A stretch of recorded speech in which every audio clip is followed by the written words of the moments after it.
Good day, everyone. Welcome to the live chat Q&A. I'm doing things a little bit differently today because I really want to tune in with all of you, my lovely audience, and hear from you what is on your mind. What are the questions that are really front and center for you today? Because I'd love to explore what's going on for all of you. I mean, there's just so much. There's so many different directions we could go. And I love that you're here with me and I want to interact with you. So, good morning, Emily. Good morning, Frederick. Good morning, Sue. Yes, please let me know. Oh, right. Hi, Sue. Yes, so many people are not feeling well lately. Can you tell us why? Well, this is so fascinating. Thank you for asking. And I too have had some interesting health anomalies happening in the last couple of weeks. And I have done cards on it already. And I do have a bit of a sense, but let's go in and see what wants to come forward right now with all of us exploring together. So these symptoms, what I've been hearing from people is dizziness, headaches, insomnia, bloating, and, without a real obvious cause, not really doing anything differently.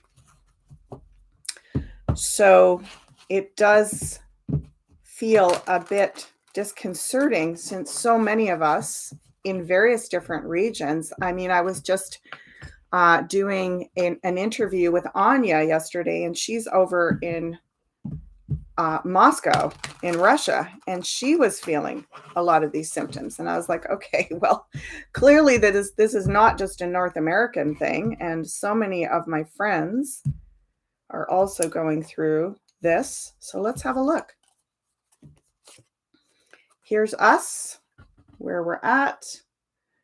We are being patient with the physical realm. Things, this is a card that has a lot to do with transitions. And it is a card that indicates that we're like 70% of the way through something, but we've got to stay grounded and not get impatient. So, interesting. What do we need to know about this? Interesting. So that's the next card. This is the next card. The Seven of Pentacles. This is the Eight of Pentacles. So what do we need to know about the health circumstances? Something that we're waiting on that's going to come into completion or into a more stabilized position in, well, we could say 8 days. It could be as long as 8 weeks, but I'm noticing this number 8 being related to the month of August, which is the 8th month. So some aspect in the physical realm is in transition. And by, let's say, the end of August, which would be around, just before 8 weeks, like 7.5 weeks, we are crossing that threshold, so to speak, in our physical material realm. Oh gosh, another 8, Eight of Swords. So this card has a lot to do with, I want to say, the guides are saying reverse psychology. So there's something about returning or going back over the something to do with our beliefs, our stories, the truths. We are at a juncture where there's been a lot of information coming in, and quite a lot of it is very psychologically distressing. I've noticed that I'm, even though I have these different practices and I'm integrating so much information, like personally, professionally, uh, globally, metaphysically, every which way, so much awareness, new alignments of truth, of perspective that are coming in. And it feels like our bodies are behind with this integration part of the information. So this is, 8 different streams of powerful information that leave the physical body feeling very tied and, I want to say, kind of tormented. And it takes a while to integrate that information in the actual cells. So that's very interesting. Oh, yeah. Here's another number 7. The 7 chariot card, which is things moving very fast. And we're really, this to me also feels intergalactic. You see the star canopy on the chariot above the charioteer's head. It feels like this has to do with something to do with moving through some kind of intergalactic portal or frequency range that is really causing a lot of interference. And that, of course, comes into our nervous system. And the places that it plays out is in our digestion, in our, literally our nervous system responses to things. So we could be experiencing this heightened sensitivity. The next step is some kind of practice, some kind of way of working with our minds. So, this is really a classic old school mind over matter.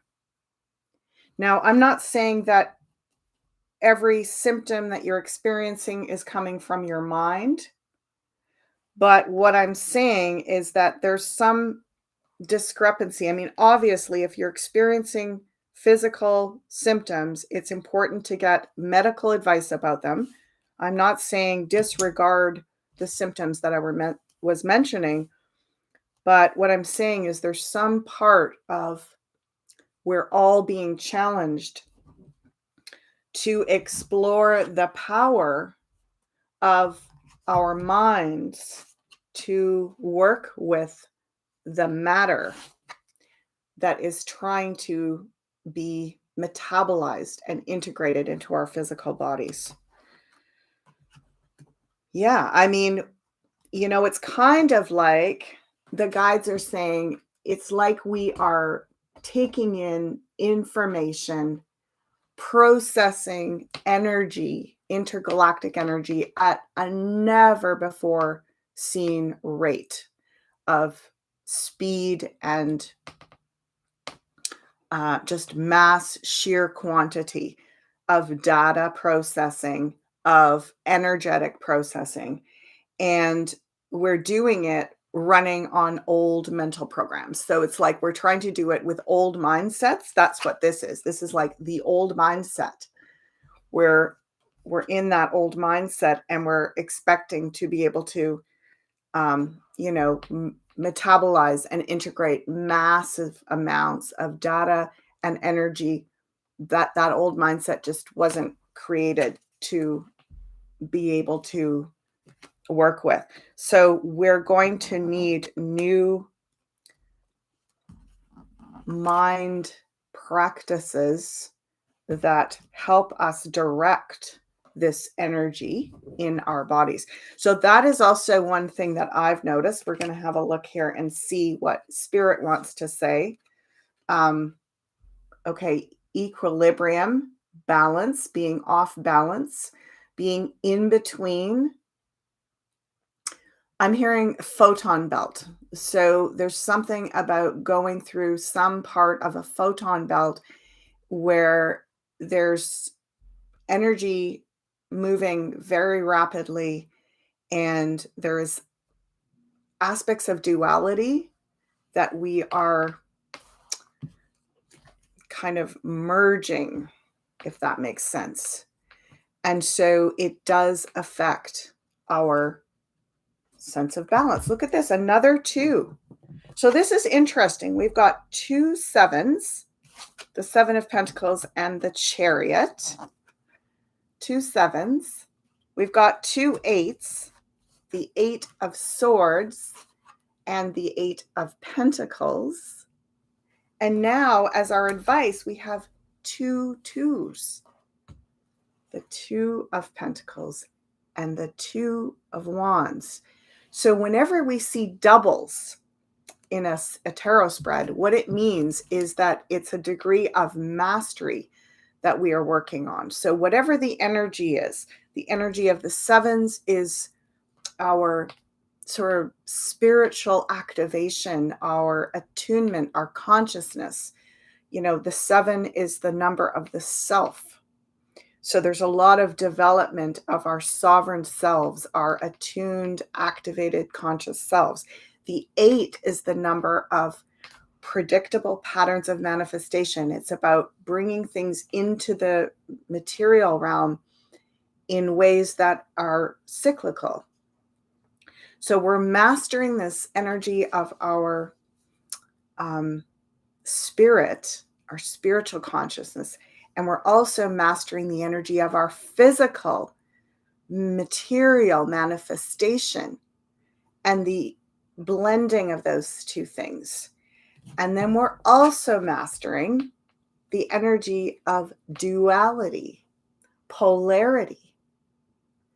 So you can see there's a theme here. The theme is about spirit and matter, mastering this activation stream that's very, very potent, that's very high frequency, and that is much more rapid than what we've been accustomed to. And then now I'm saying what we've been accustomed to, and the guides are correcting me, and they're saying what we in our historical remembrance have been accustomed to. There have been beings on our planet that have been able to work with these frequencies, integrate them, metabolize them, not be thrown off out of kilter constantly in the physical realm. They've been able to find mastery, and likely they've done that. You know, this is sort of like the rites of passage or initiation processes that many masters, spiritual masters and adepts have practiced for eons, which is there's an aspect of learning often through challenge, physical challenge, or mental challenge, learning to master this energy of polarity and duality, and to master it in the physical body and in the metaphysical body. So, I mean, that's a lot of, as usual, philosophical stuff that's coming through. And yet, what I'm being guided to most relevant to help us go forward with this is to really work with these long-standing philosophies of mind over matter, and that it is about training ourselves when we go in to these symptoms to work on not going to the lowest common denominator of fear, anxiety, and disempowerment, to work on integrating the experience and being able to balance it. It's kind of like what I'm being shown is where people can, you could have had an experience where you're not feeling well, and then something happens external that puts you out of that awareness for a little while, like maybe it's some kind of external crisis that is, requires immediate attention, and you sort of snap out of the focus on whatever the illness or the discomfort in your body is, and you're focusing on something else that seems even more pressing and immediately urgent. And then you come back after that, and whatever it was, the shift of your focus, the adrenaline rush that was created, there's something that's changed, and now your symptoms have, suddenly disappeared. And it's like, how is that possible? How is it possible that you can be experiencing all of this in one moment, and then it literally has transcended somehow in the next moment? And this is where, people, we know for sure that people have been able to heal their bodies with their minds. They've been able to literally, change their heart rate, change their metabolism, uh, dissolve issues in their bodies with their minds. So I'm not saying that we don't, follow courses of medical response that are in line with whatever our symptoms are. But I'm saying, in addition to that, to acknowledge that we're being guided to do something with our minds, and that these symptoms have the potential to train us to learn how to shift our state. And that will actually, it's sort of like they're saying, it's like a loop that is, the Sun and the Three of Swords, it actually, when we change our state, we bring that beautiful state back into the diseased part of our being, and it transforms that. So it is, in a way, an invitation for us to learn to work with these symptoms that are developing, especially when so many people are expressing that this curious thing is that they literally come and go. This is what's often very different than long-standing chronic conditions, is that these symptoms are sporadic. So that's interesting, because when I pulled cards on it a couple of days ago, I actually had the moon card showed up in the past. And it felt like in the last 2 weeks, between the last new moon and this full moon, the day before yesterday, that there was quite a lot of, let's say, challenging energy afoot on our planet. And that, whether it be through,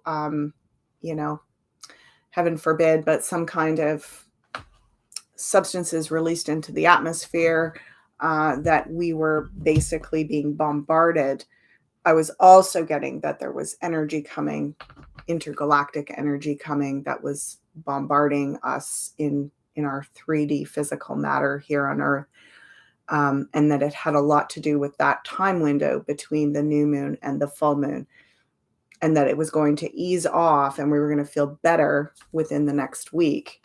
So please keep me posted about how that's going for all of you, because it feels like it's important that we continue to share our experience and develop strategies, work to support each other in having success, especially around working with our understanding and our ability to change our state with our minds and our intentions. Okay. Thank you. I'm seeing Emily. How far have we come with the light coming into our consciousness for our ascension. Well, interesting, Emily. Just when I saw that Seven of Pentacles card, it indicates often it indicates about 70%. So 7 is such a magical number. It is a beautiful number of a type of perfection. And yeah, I get that. What's also happening, as I'm just opening the cards here, is that we hit plateaus with this work. So we could get to 70% and we may stay there for a while. Now you could say, why? Like, why don't we just get it done and get all the way? I feel like it actually goes into your second question, Emily, which is how much truth about our world will be coming out to the people who are still asleep. Very interesting that those two questions, I feel, are beautifully connected. Let's have a look at that second question with the cards. How much truth about our world will be coming out to the people who are still asleep?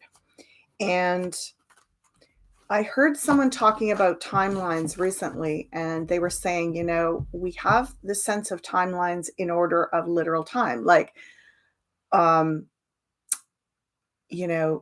something's going to happen in the next 6 months or the next 5 days.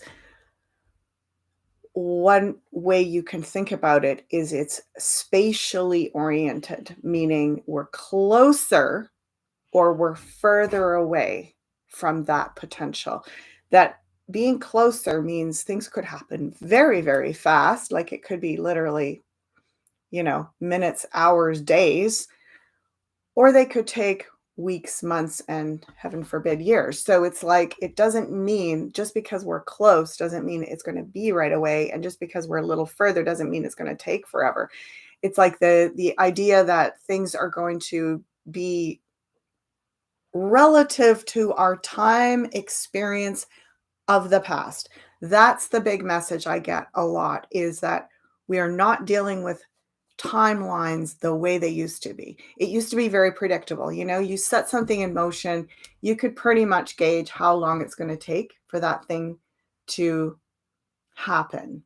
This is where we get into the frequency of miracles and, sudden activation, sudden awakening for people. There's no, it could be like they're on a trajectory where there's no evidence that that's going that way. And then all of a sudden, poof, like, they're wide awake. And so it's hard for us to determine how long that's going to take based on the old timeline graphs, let's say.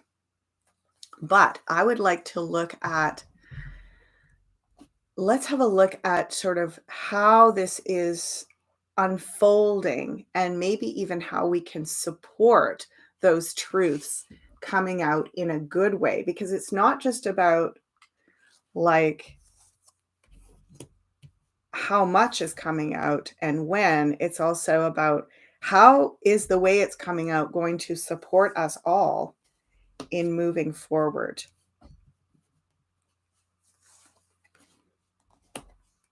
Okay. Oh, wow. All right. There's another beautiful magical 7. Now we've got the 7 of Wands. Beautiful card. One of my favorite cards in the tarot. It's called Valor in the old tradition. And, Valor is really holding the ground that you already have. So there's that 70%. Isn't that fascinating? Because, if we look at the, let's say the mainstream, call it propaganda, that says about how many of us there are that are awake, and then awake, what does that mean? Like the percentage of amount of information that people are open to, able to integrate. That's how I would define being awake. So we have this, we look around and we say, well, the numbers feel very small, or we're told that these are the numbers. And what they're saying is that actually the numbers are better than we believe. Because just like I said earlier, there's this energy of people could be almost awake, but they still appear asleep. And so let's not get psyched out here. Wow. Oh my gosh. Okay. We've got Four of Wands, Queen of Cups, King of Cups, and the Strength card. And then in the past, Nine of Pentacles, Four of Cups, Seven of Wands in the potential future. I'm going to share with you my interpretation of all this, and I think it's going to make some sense. What I'm hearing is that we've got to somehow help people grow up. Now, it's very curious because the ages that are being shown to me is the 4-year-old versus the 8-year-old. Now, for those of you that are parents, I think this is going to make a lot of sense. 4-year-olds, they're able to, you can have conversations with them. You can, get them on board with things. You can explain things to them. You can involve them in things. They have the intelligence to understand what's going on around them. But what do you know, right?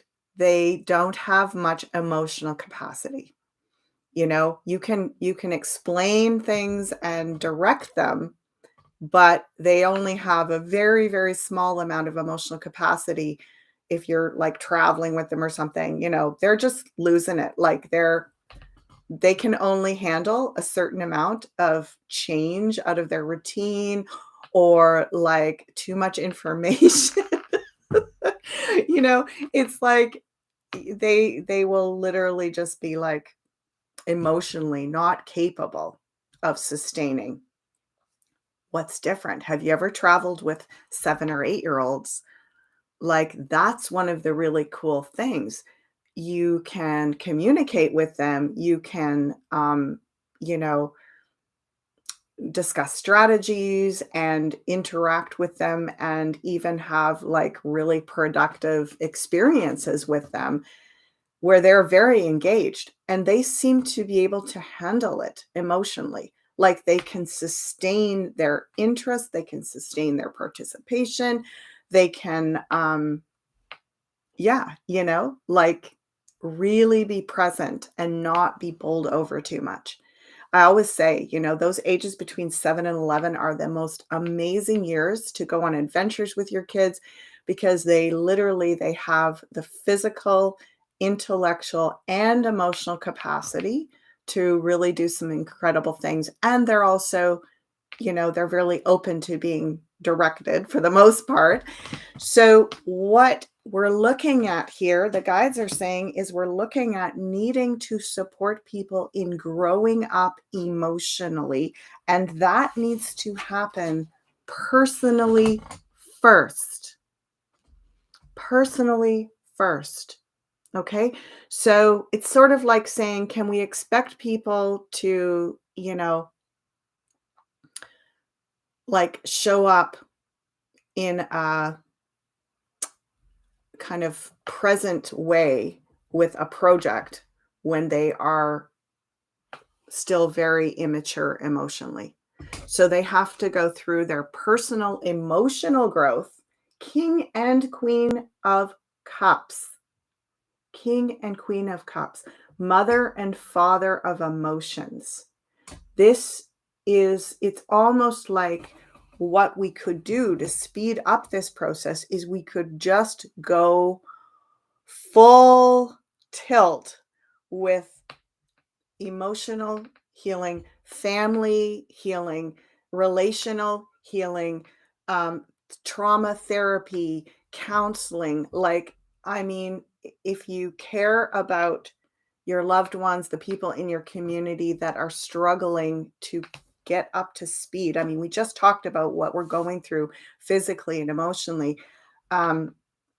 If we can support people in working in the personal realm first, it's going to help them have that strength of the 8-year-old to be able to be open.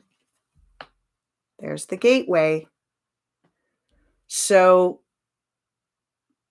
there's something about turning our attention away from awakening people, again, because we want this to go well. We want it to go well. We don't want them to be, going kind of off their rocker when they awaken. So we want them to be more emotionally mature, more personally autonomous, stronger in their sovereignty. So right now, if we had a big, and they're saying, it's likely going to be a 40% awakening that will happen pretty simultaneously. So what that means is when we get to that threshold, 40% of the sleepers will sort of have a spontaneous awakening. But we want to slow that down just a bit at this point because we really need them to move from being 4-year-olds to being 8-year-olds. The strength card is the 8. And how we're going to know that they're there, interestingly enough, the guides are saying, is we're going to know they're there because they want to help. The other thing that 8-year-olds love, right? They want a pet. They want responsibility. They want to participate. The 4-year-old is like maybe wants to, but they can't really do that very much. So we're basically supporting our unconscious sleepers, even though we're like, come on, guys.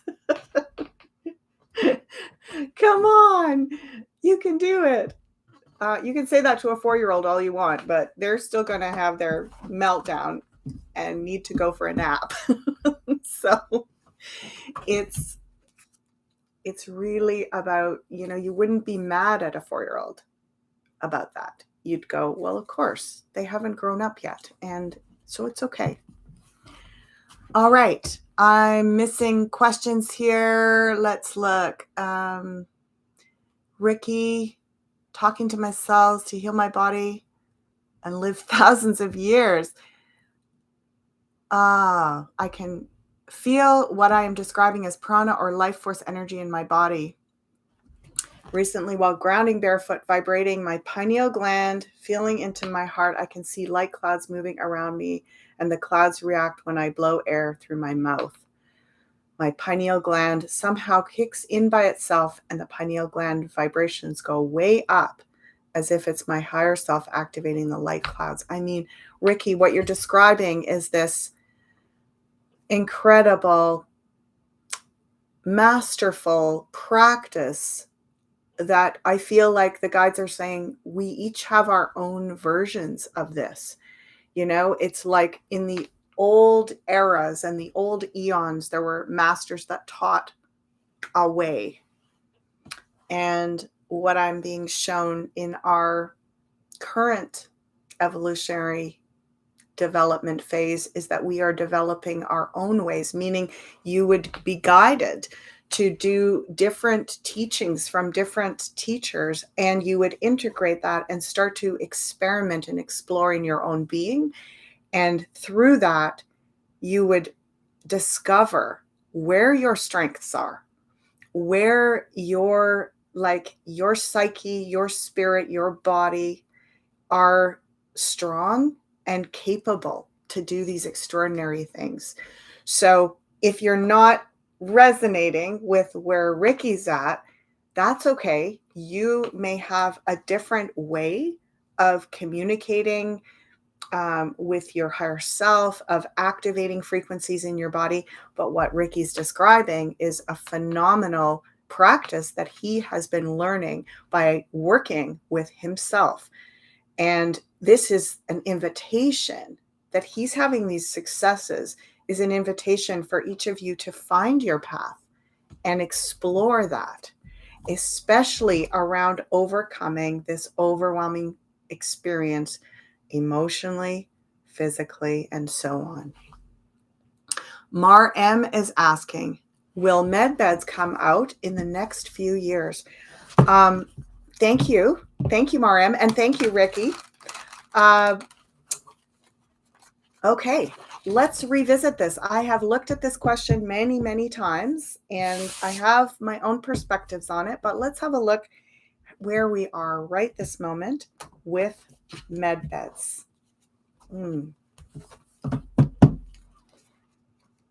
Okay, I'm going to lower this. Us. Okay, interesting. Okay, kind of what I was getting in the past.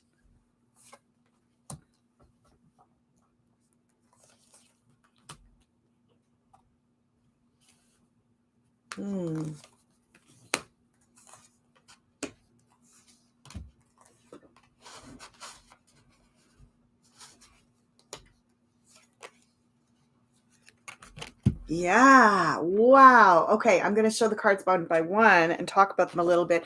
Here is us. There's a sense of going it alone for a little while longer. And part of that is about exactly what I was just saying about to Ricky, to others who are developing these practices. So one of the things I've been shown right from the beginning is if we get these technologies introduced en masse immediately, it in a way it robs us of our own ability to have these developing practices that will do a similar thing as the technology. So we don't want the technology to come in and be the big rescue system that actually creates dependency, like what happens if that technology disappears for some reason or gets hijacked, unfortunately. So we don't want to become completely dependent on that external. This is the old story. We're not at this point in our evolution, and we're not choosing dependency. Okay. That's the big message here. We are not choosing dependency. Does that mean that we can't have extraordinary technologies that give us these benefits? Does not mean that.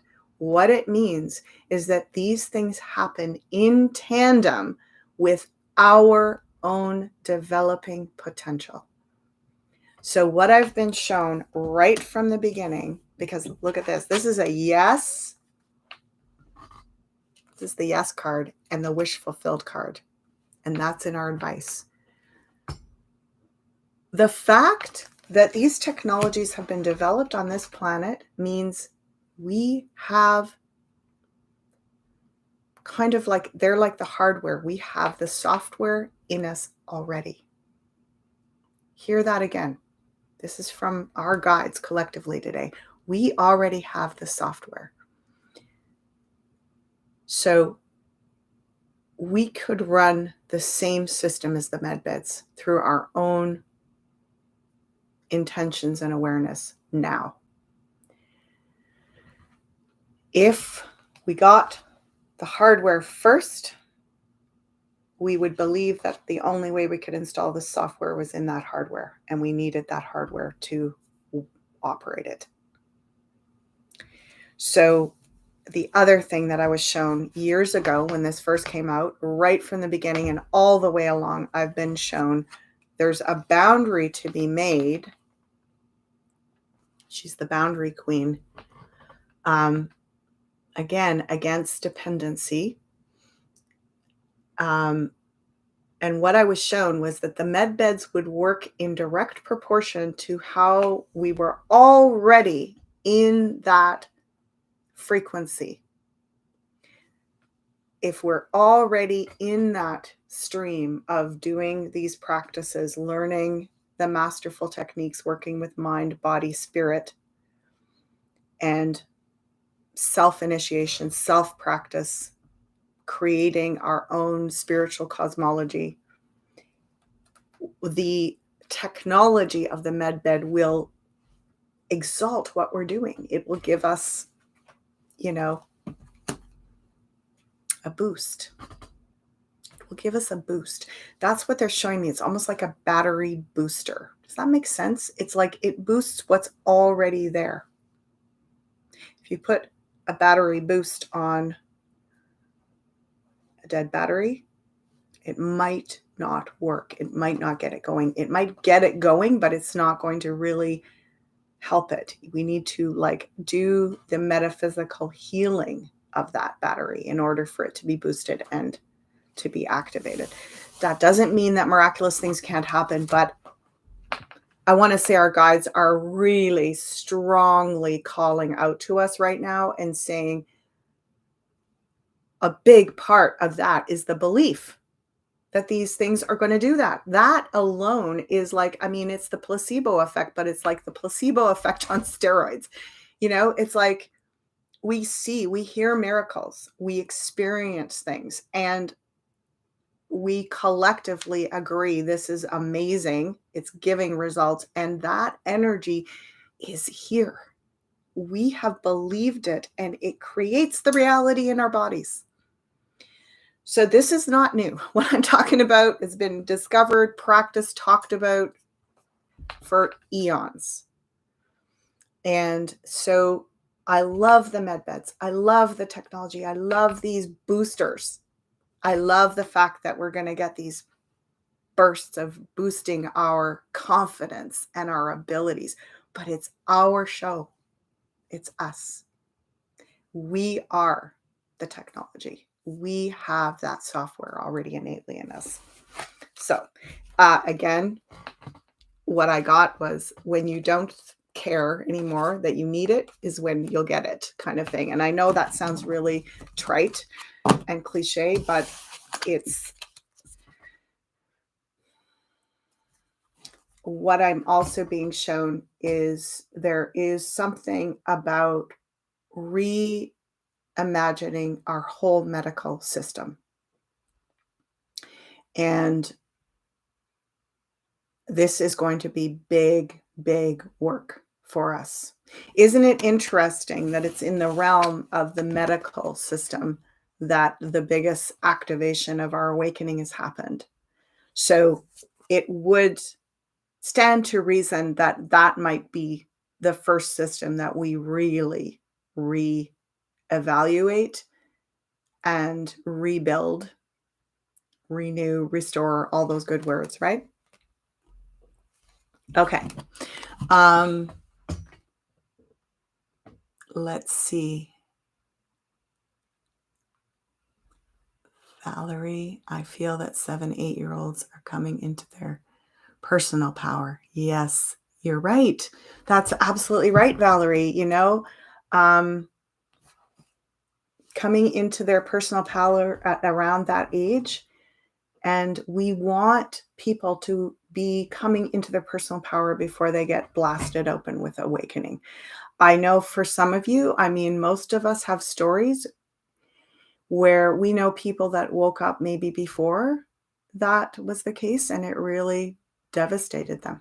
It really overwhelmed them. I've heard very tragic stories about that. So, and we do not need any more overwhelm and devastation on our planet. So let's imagine that we support people in emotionally healing and growing up. Let's see. Karen, the higher vibrations, I feel much more calm. In meeting my sleepy family, they feel also the higher vibration in their life, which makes me very happy. Oh, Austria. Hello, Karen. Thank you for that. This is the thing, right? Like, I remember years ago, people, when I went to intuitives and they said, oh, you're really going to help people when there's a big awakening that happens, and a lot of people will need support in how to feel safe as that unfolds. And what I understood at that point was that it was an honor to be in this position. Hard, scary sometimes, lonely a lot of the time, but a tremendous honor to be like, the parent of the 4 or 5-year-old that isn't quite emotionally ready to be challenged with those kinds of things. And watching them, like you say, Karen, experiencing how your strength allows them to feel safer, they're going to feel safer to awaken when they see that you are saying these things, but you're calm. You're feeling overwhelmed in your body, but you're finding techniques that make you feel better. Oh my gosh, right? I mean, there's nothing more inspiring than actually seeing someone practicing what they're preaching and the proof in the pudding of their result. Like, that's what I've always felt with this. When we are the living representatives of having gone through all of this and integrating it in a good way and growing with the more information we have, becoming more compassionate, more mature, like, that's going to catch on. People are going to go, well, I don't know what you're doing, and you say all this stuff and it seems crazy, but you seem okay with it, and you seem to be getting stronger and healthier and better. Like, okay, I'm ready. Tell me something, like, okay. Do we still need to be stocked up on food supplies? Jedi Law. Good question. What a good question. Thank you. And thank you, Karen. I'm going to do some cards on it. I literally feel my whole body activated with your question. I think this is a very exciting topic. Food is super exciting to talk about. Let's see. I'm curious to see how our guides want to bring this information forward.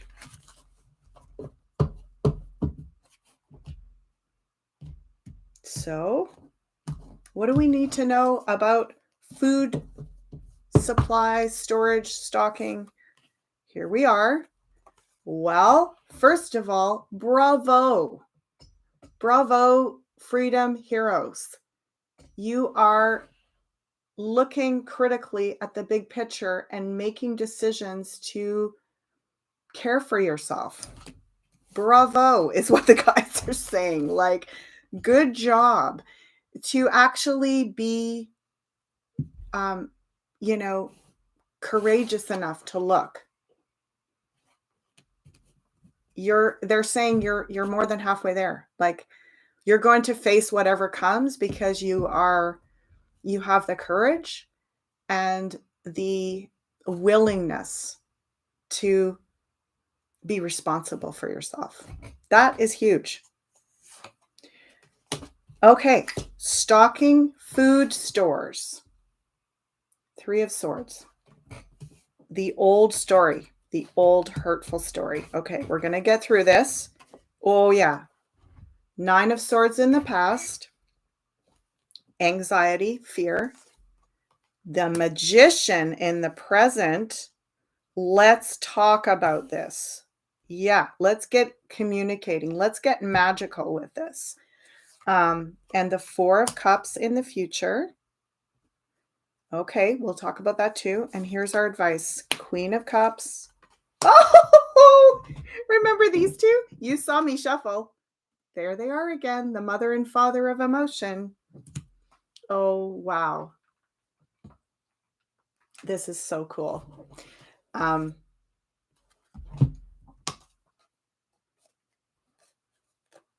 This is so much about, again, I just keep hearing the guides saying the fact that you are taking responsibility for how you feed yourself is the That's the light bulb moment, and that is what's going to sustain you, period.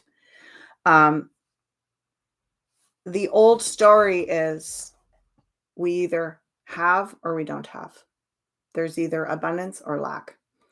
And if we don't get it right, we're going to suffer. We hear stories about the past. I find it very interesting. I've been very fascinated by history my whole life. And of course, as I've become more awake, I've learned a lot of alternative histories, including the small histories that don't get talked about. What you hear when you hear about the Great Depression, the Dust Bowl in the 30s, and, you hear the devastating stories of people going hungry and having to migrate across the country and losing everything they have and all that. You hear that, right? You hear the devastating stories about Depression era life. What you don't hear is the overwhelming, phenomenal ingenuity of humanity in those crises, the care, the kindness, the support, the mutual aid stories. My mother grew up during my adoptive mother, who is deceased now. She would be over 100. She was very elderly, an elderly parent. She grew up during the Depression, and her family had a market garden farm during the Depression. So they actually had food, but a lot of people didn't. And they gave food away all the time. Like, it was sort of like everybody shared what they had. Everybody went into their pantries and shared what they had. We don't hear that. We don't hear those stories. We hear, oh, it was terrible. Oh, it was terrible. It was terrible, terrible, and we go into our pantries and we try to stock up, and we just can't even imagine how are we going to get through something like with 2 weeks of supplies or 3 days of supplies or whatever it is. So the answer is amazing that you're thinking about feeding yourself. Amazing. Like, I'm literally, my whole body is tingling and just cheering. Like the guides want to just scream from the rooftops. Good job. Good job. Get into this for the fun, the joy, the love of it. How many creative ways can you learn about putting up food? How many creative ways can you learn about gardening and creating your own food? How many creative ways can you get talking with other people who are getting creative about food? So this is a food revolution that we're embarking on here. And if we look at it like, oh no, we're going into another era of depression, scarcity, I always find it so miraculous when I plant my little seeds in the garden and then they grow up to be big vegetables. I'm like, that's a miracle. There's nothing short of a miracle there. And yeah, I mean, me alone and my family, I can't imagine strategizing to grow enough food to feed myself and my family, but put together a group of like-minded people, yeah, it starts to get a bit interesting, It starts to get a bit interesting.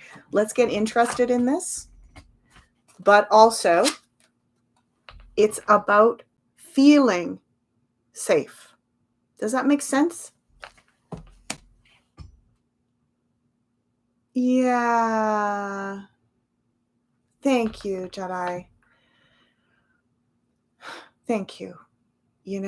It's like you and so many of those women from the Depression era are the unsung heroes. Truly. I predict that you are actually going to have a hand in supporting people in getting comfortable with taking more responsibility for feeding themselves. So it starts off from a fearful place and it ends up in a very activated, magical, so magical he was hiding, that magician, a magical, mature, beautiful place of love, compassion, deep wisdom and maturity. Like, I say, my mom was from a different era, and her friends were all from that era. A lot of them were farmers. And these people were magical. Like, they went through hardship, but they were like, they had twinkle in their eyes. Okay. They were magical people. You got a feeling you could go into their pantry and magical pots of stuff could come out from nothing. Like, and that was palpable. Like, you could feel that they trusted something that was unspoken. They had a secret, and that secret was ingenuity. That secret was like mutual aid. And this is the part of history we don't get told. So don't kid yourself. We are not just those horror scenes that you see in the sepia films with the people being, leaving their desolate homestead behind. You don't see what happened after, when they went to the town, the city, and stayed with relatives, and everybody worked together and miracles happened, So let's stop telling this story of, I'm not saying people haven't suffered, but I'm saying, suffering is not the end of the world. Basically, that's what our guides are saying. Whatever it is that's motivating us to look responsibly at where we are, and instead of going into panic, fear, isolation, like, we go into, I'm going to care for myself. I'm going to figure something out. I'm going to start somewhere, because that feeling is empowerment, and that sustains us. Okay. Ears ringing. Okay, hold on. I got lots of questions coming now. Is XLM XRP still a thing, Ernie? Thank you. Let's have a look, Ernie.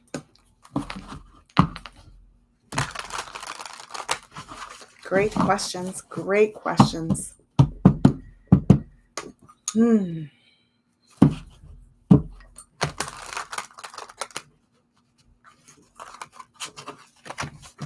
These are areas that I don't dabble into very often, but I'm certainly happy to have a look here. Let's put the screen down, have a look at the cards. Got a little bit lower there.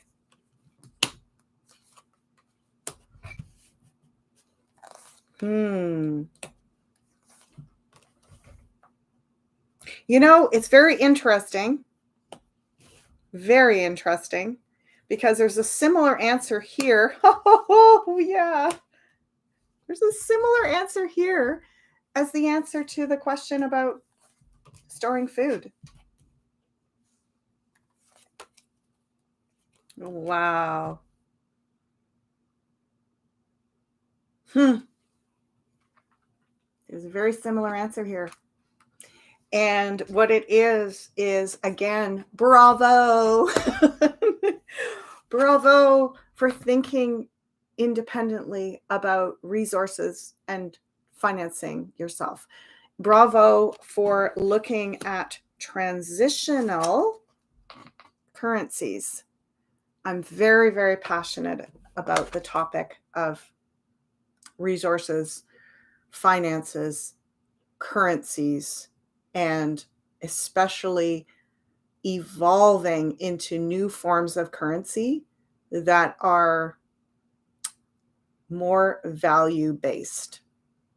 So I'm going to talk about that a lot more in the weeks and months to come. But let's just say for right now, what I've been shown for many years is there's going to be a period of time. And I'm guessing, from what I'm seeing here right now, and again, please don't get too wound up in timelines. It's about distance. It's not about linear time. So we are potentially in what we would understand as a timeline about 7 to 10 years going through a major transition with our resources and our economy and our currencies. So the old system of currency and investment based on wanting to make money, like wanting to, how do I say it? Yeah, investment for profit, basically. It's kind of phasing itself out because it's less and less relevant. You know, we are coming into a place where we realize that without connection, without mutual aid, we're all, what are we doing this for? So just one person having a lot, but the whole system going down the drain doesn't make sense, right? So our whole idea about why we want resource and what we want it to do for us is shifting. And so what's beautiful is that there's going to be a lot of different alternative, let's say not alternative, but transitional shifting currencies and ways of working with money. So that's why I've felt that all of these flourishes of different financial transitional processes and systems are valuable, but they're not the end game. So I do believe they are happening. They will continue to happen. They will be an important part of our evolution through this transition into a different type of currency model, which isn't, again, it's more about value than it is about let's say like counting tokens or something. Yeah, it's more about value and less about hoarding. Think about that. More about value and less about hoarding. So we'll talk more about that as time goes, but keep going with what you've got. Just there's going to be periods of chaos, but you just keep steadily going along with your chosen path. And as long as you've got enough to share with those you love, you're winning. So it's really getting into this, like, what are your reasons? You know, I see a beautiful protector, patriarch, sort of father figure, husband, possibly, like, that wants to care for the people that he loves. And so this is your value. And you will get creative in how you navigate through these upcoming 7 to 10 years, and you will continue to be open to working with transitional currencies to get us out of the old model and into something much more like dignified, human-centered, heart-centered. I hope that helps a little bit. Okay. April, yeah.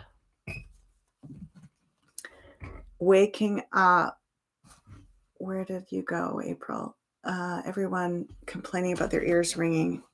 Yeah, that's kind of getting back to what I was talking about at the beginning. I'll just pull a quick card to reconnect with specifically, because I didn't mention ears ringing. And that is part of those symptoms that I was describing earlier. Yeah. Okay. So again, interestingly enough, I'm getting a couple of things going on. The first card that I pulled is an interference that is somewhat nefarious. And it does feel like this is radio frequency, Wi-Fi and all this stuff. And I really don't want to go charging down that corridor too far, because it's a bit of a horror show, and we all know it's there. But underneath, you see, this was on top, but underneath is the star card. So again, we already have the internal software, our star ancestry software that will allow us to navigate through this relatively unscathed. And the way that we are scathed is more that we will be developing in response to these challenges, we will be developing strengths that actually are part of what we need to evolve. So, in a way, these nefarious things are doing us a favor because they're giving us the impetus, the stimulus to grow and develop our innate abilities. So it feels both frequency, again, that photon belt energy that I was talking about earlier, it feels like that. And it also feels like there's some kind of nefarious activity around radio waves, microwaves, something or other. Anyway, again, let's not focus on, what I'm hearing is we have the capacity with our focus and our intention to actually dematerialize all of that stuff. So, and certainly to process and transmute the effects of it in our bodies. So stay on that frequency. And you could say, okay, but what do? I don't know what to do.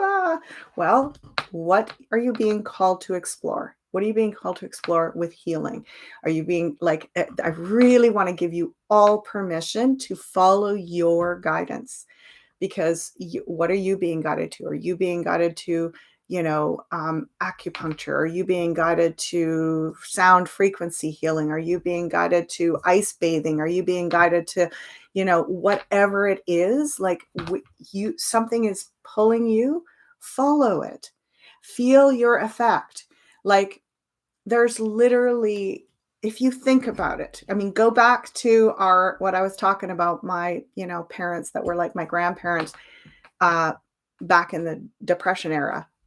They didn't have all of this. They didn't have, acupuncture and, like Reiki and trauma healers and crystal healers and frequency healers and ice bathing. Well, they had ice bathing. They probably did that and it probably helped them. But we've just got this plethora of things that is really what you are drawn to, is what's meant for you. And none of us are going to have the same protocol that's going to be what our soul is most in alignment and in attunement with. So there isn't a right or a wrong. It's about, what are you curious about? Also, it works with whatever you're drawn to. So whatever you're drawn to in working with this tinnitus, you're here, you hear suddenly, just miraculously, you're talking to someone in the lineup and it's like, oh, my sister had this and she did this. There you go. A beginning of a path. You don't have to stop there. You don't have to say, oh, I have to do it exactly like that person. Oh, I did it wrong. Now it's not working. No, but that leads you to this, leads you to that, leads you to this. And it's your personal journey of how you respond to what's happening in your body is going to be, that's part of your conscious evolutionary expansion. So again, we're at a miraculous time where there's so much available. And even without a lot of resource, if you have a computer and internet and you're watching me right now, so much of this can be accessed for free online. So this is the most exciting time. And we are experiencing these symptoms. They do have different causes, but more importantly, they have the impetus to awaken us to our greater potential.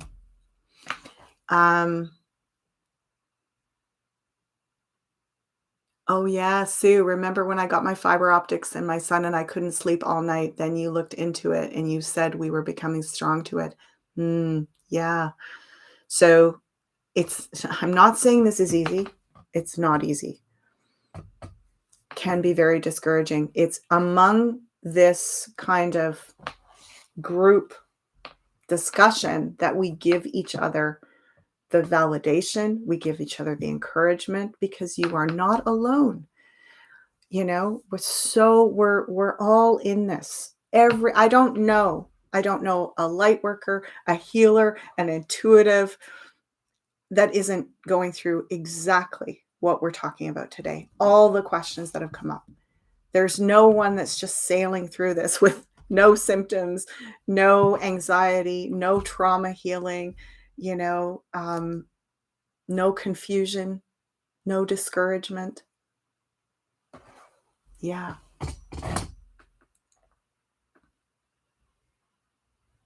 Aw. Oh, so there's some questions coming in here. Hmm. Okay, I'm going to take a couple more questions and then we'll sign off for today. Handle with care. This is a personal one, so I'm only going to draw a single card for you, but multi-year legal battle with your sister. You have one case, but weary from the battle. Should you give up or keep fighting? Mm-hmm.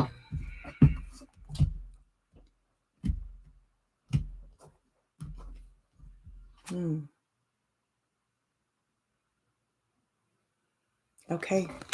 Well, I see a rest. I see a pause.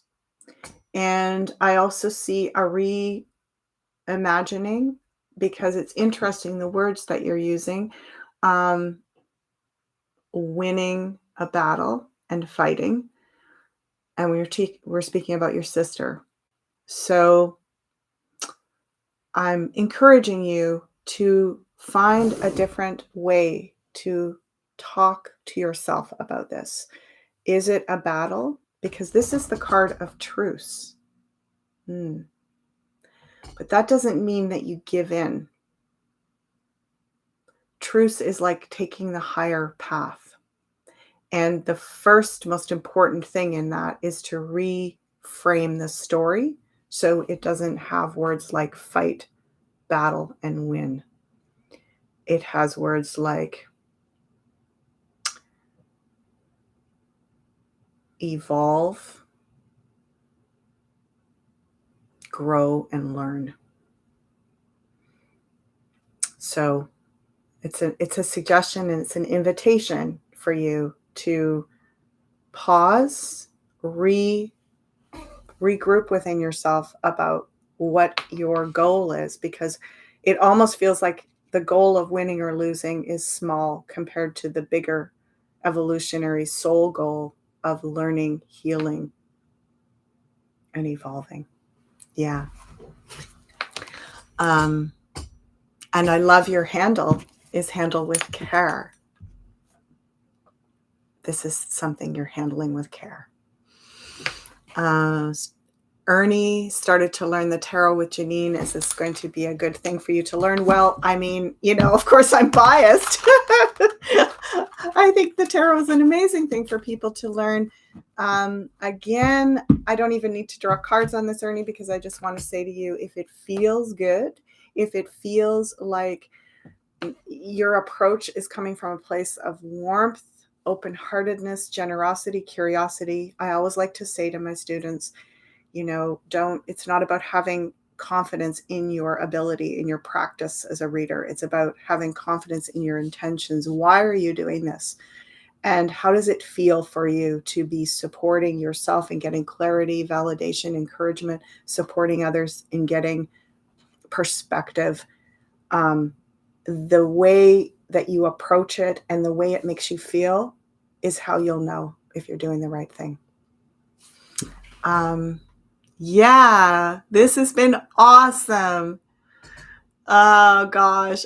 I could just go on and on. It's really lovely.